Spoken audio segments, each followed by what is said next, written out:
Bonjour et bienvenue sur cette nouvelle vidéo donc, de la famille Honesty. Je suis ravi de vous retrouver et j'espère vous présenter maintenant dans une courte séquence des exercices plutôt pratico-pratiques pour vous amener à expérimenter et à initier de nouveaux modèles dans votre vie. Ce que je voudrais vous inviter à faire, c'est sortir du modèle, on va dire, des croyances et des structures limitantes. Je voudrais vous amener à faire et à vivre des expériences nouvelles, mais pas de manière dramatique, pas de manière compliquée, juste s'autoriser à un moment donné à vivre des choses, à se mettre en situation et à jouer des rôles. Moi, ce que je voudrais, c'est que vous preniez la vie comme un jeu. Plus vous serez sérieux, plus elle sera grave et plus ça sera difficile. Prenez la vie comme un jeu, parce que là-dedans, il y a l'énergie du changement, de la vie, du vivant, de l'enfant. Prenez cette vie comme un jeu et à partir de là, essayez, pratiquez des expériences de vous avec vous dans le monde dans lequel vous vivez. Donc là, je voudrais vous proposer un premier jeu que je vous invite, si vous voulez, à faire avec humour et légèreté. Un jeu où vous êtes gentil, patient avec vous-même. Un jeu où vous partagez la vie comme une aventure et dans lequel vous allez expérimenter des choses nouvelles sans conscience et sans peur. Testons la limite de nos enfermements face à nos manques de confiance, face à nos projections que nous mettons en œuvre et que nous envoyons sur le monde. S'il vous plaît, mettez-vous en mouvement sur des scénarios qui vous permettent à vous d'expérimenter les limites dans lesquelles vous vous enfermez, les limites dans lesquelles vous pensez enfermer, les interdits dans lesquels vous vous êtes enfermé inconsciemment. S'il vous plaît, réactualisez et revisitez tout ça. Donc simplement, selon le contexte, je vais vous demander cette semaine de choisir un exemple pour vous qui n'est pas trop impliquant, mais qui est suffisamment ludique pour vous amener à changer une attitude qui est une attitude récurrente chez vous. Un regard, une pensée, une croyance qui en fait vous limite et s'impose à vous comme si c'était une vérité. Alors, moi j'ai plein d'exemples toujours, mais je voudrais quand même vous inviter à faire des choses simples et qui sont vraiment faites dans la douceur et la légèreté. Vous voulez vous mettre en colère? Jouez la colère. Vous voulez rencontrer de nouveaux amis ou vous n'osez pas parler à votre voisin? Trouvez l'occasion de le faire. Mais pas pour confronter le voisin ou vous confronter, simplement pour expérimenter la capacité qu'il peut y avoir dans ce nouveau modèle, la puissance et l'énergie qu'il y a quand moi j'accepte et que je décide de me mettre en jeu, quand moi j'accepte et je décide de me mettre en jeu, quand je ne subis pas le monde mais que je me décide de jouer avec. Parce que quand je commence à jouer des rôles et que je me décide à être, on va dire, le propre metteur en scène de ma vie, automatiquement, les choses sont légères parce que c'est moi qui décide de jouer avec, c'est moi qui mets en place le mouvement. Je ne le subis pas, je ne suis pas en train de porter une croix, je suis simplement en train de me dire, tiens, aujourd'hui, je jouerai bien avec cette limite-là. Tiens, aujourd'hui, je jouerai bien avec cette croyance-là. Pourquoi ? Parce qu'aujourd'hui, il est possible de la réactualiser. Parce qu'aujourd'hui, la manière dont je la vis fait que c'est une limite. Alors que demain, la même expérience ou le même scénario, dans une autre énergie, sera différent. Donc prenez conscience, en fait, que vous êtes aujourd'hui le chef d'orchestre, que vous êtes aujourd'hui le chef scénariste de votre film de vie et que vous avez la capacité, par le jeu, de changer tout ou partie des programmes auxquels vous vous êtes identifié. S'il vous plaît, comme d'habitude, jouez avec vos limites. Jouez avec vos peurs. Jouez avec vos croyances. Pourquoi ? Parce que vous allez partir de là, prendre conscience de leur vérité ou de leur virtualité. De leur vérité ou de leur virtualité. Si nous ne revisons pas un certain nombre de nos croyances et de nos postures, à partir de là, nous les prenons pour vraies, justes et acquises. Alors qu'en fait, ce ne sont simplement que des choses que nous ne revisitons plus. Ce sont simplement que des mémoires qui se sont inscrites et qui se sont figées au centre de notre expérience et à laquelle, à partir de là, nous nous identifions. Voilà, j'espère que vous allez jouer, j'espère que vous allez vous amuser avec ces postures-là. Pourquoi ? Parce que de toute manière, elles vous rapprocheront toujours un peu plus de vous et elles ouvriront toujours un peu plus de liberté dans votre relation au monde. S'il vous plaît, commencez par jouer. Voilà. Bon jeu, et puis je vous dis à bientôt. Merci.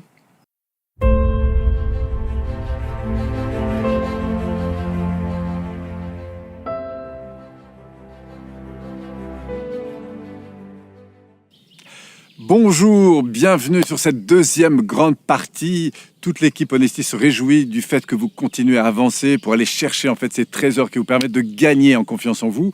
Alors, je suis Paul Pironnet, bien sûr, et aujourd'hui, on va aborder cette deuxième grande partie avec 4 vidéos que vous allez pouvoir utiliser pour renforcer cette confiance en vous. La première, elle est centrée sur la découverte de votre système émotionnel, où on va voir comment vous pouvez utiliser vos pensées, vos souvenirs, en fait, pour aller connecter des états internes positifs et les renforcer, bien sûr. Ensuite, on aura une deuxième vidéo pour comprendre comment ça marche à l'intérieur, c'est-à-dire votre cerveau.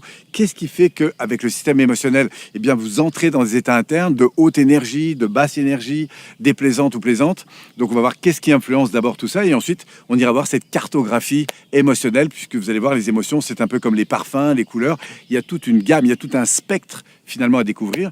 Et puis, on finira par une troisième partie centrée sur l'impact que ont en fait ces émotions dans votre système de croyance, notamment en lien avec la confiance que vous pouvez percevoir ou faire grandir en vous.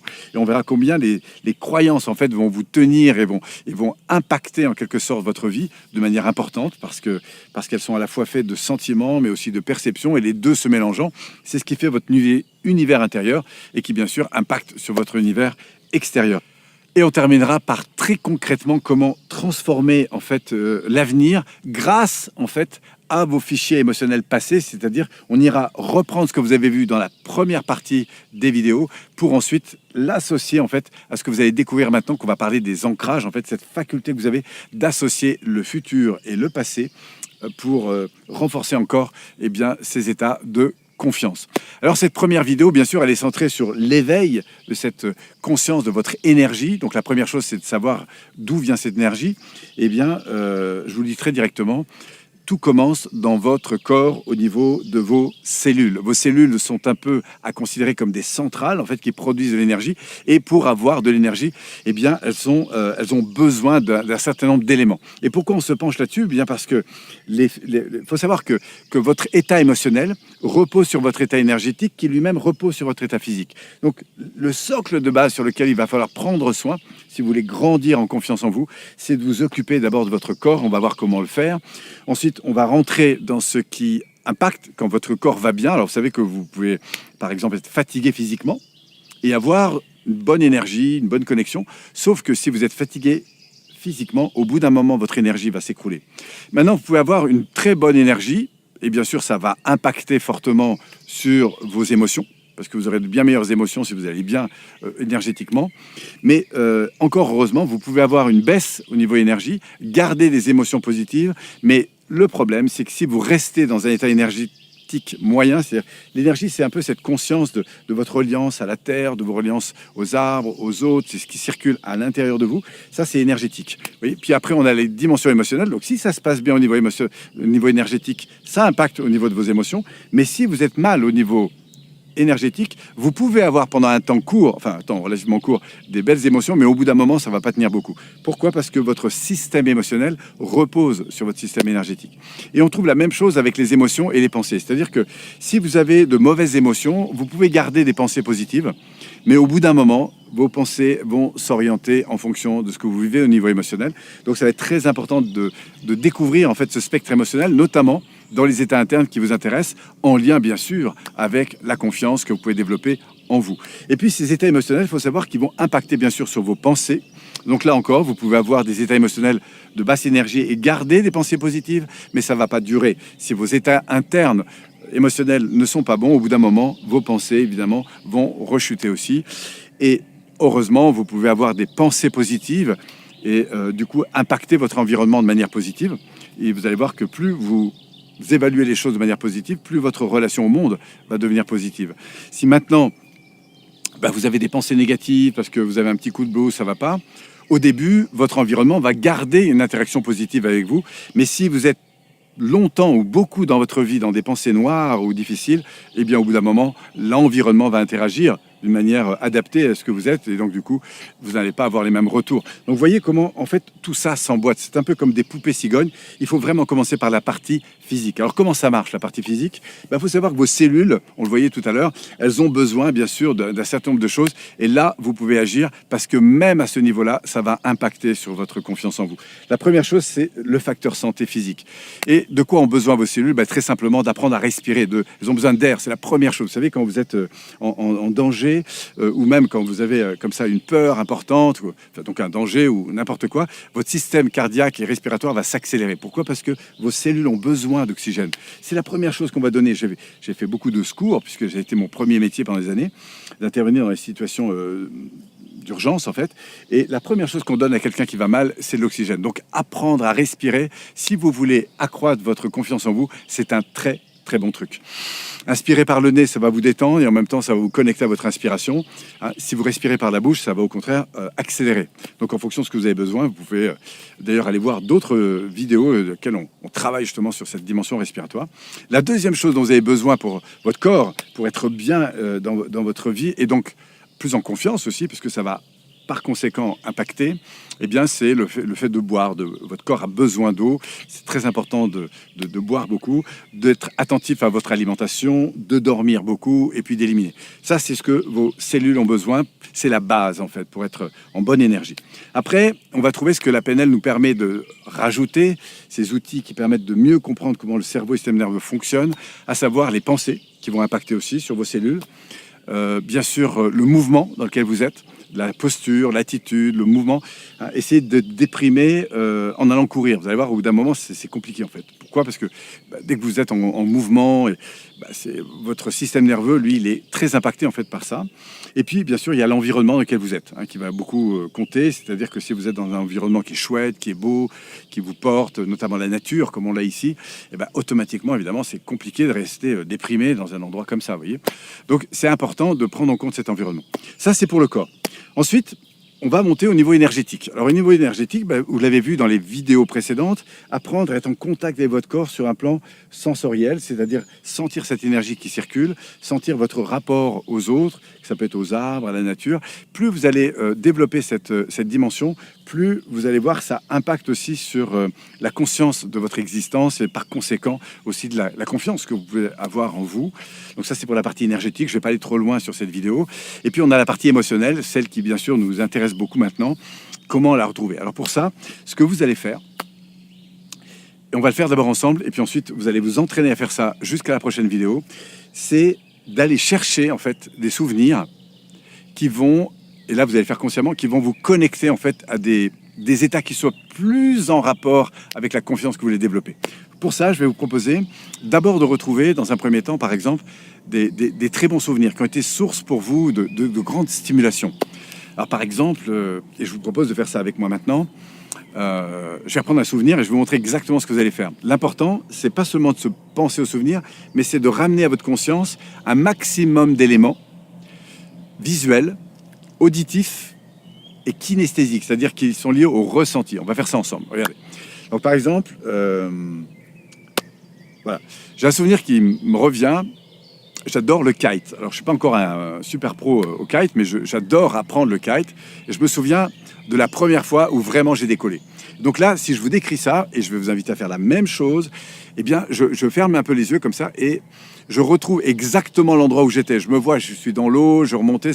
J'ai passé des heures à essayer debout sur la planche. Et à un moment donné, je prends le kite qui prend le vent exactement comme je voulais. J'envoie, je me redresse sur la planche. Et là, j'ai une sensation.